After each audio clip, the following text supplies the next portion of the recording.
right, not to be a Debbie Downer here, but for all that mud hen moxie, this team still has a long way to go before it can walk with a swagger. Now, sure, they're 13-4 this month, but they're still 11 games under 500 and have the third worst record in the league. On the other hand, Fifth Third wasn't built in a day, right? Hen's trying to bounce back from last night's loss to Lehigh Valley. They dug themselves in a hole, giving up 15 hits, but rallied late.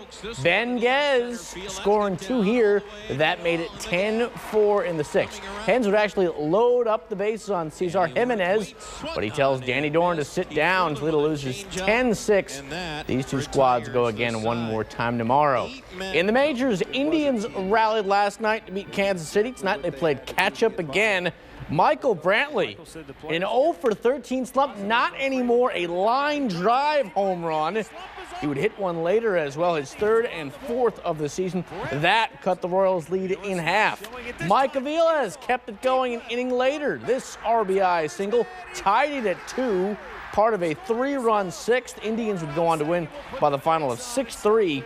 Cleveland now only 3.5 back of Detroit for first in the AL Central. It looks like the Tigers are about to get a new neighbor. They're loud, and they like to get into a lot of fights. The Red Wings in the city of Detroit announced plans for a new arena in downtown Detroit. The 18,000-seat arena, estimated cost $650 million. Now, speaking of the Tigers, hosting Baltimore this afternoon, Detroit looking to bounce back from last night's loss. This is not the way to do it. Chris Davis, first of 2 homers in the day. That off starter, Rick Porcello. Baltimore off and running. It's 2-0 in the 4th. Later that inning, Taylor Teagarden.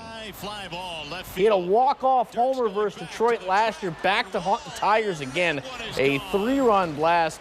Detroit drops it 13-3. Here's the story you're going to get on Toledo News Now first. The Northview Wildcats girls basketball team officially has a new head coach. She's Brittany Cimbolin, and there she is. Brittany, a 2001 graduate of Evergreen High School.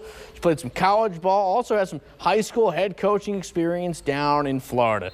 She also has big shoes to fill at Northview. Following the 37-year career of Jerry Sigler's not going to be easy, but she says she's up for the challenge.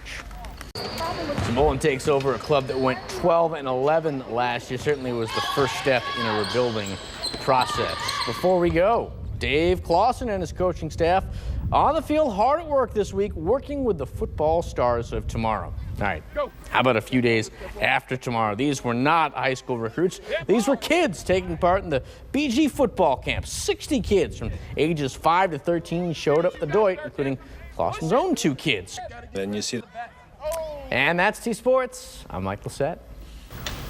All right, we want to go back now to the emotional story out of Morenci, Michigan. The Skelton brothers have been missing for 2.5 years. And tonight their story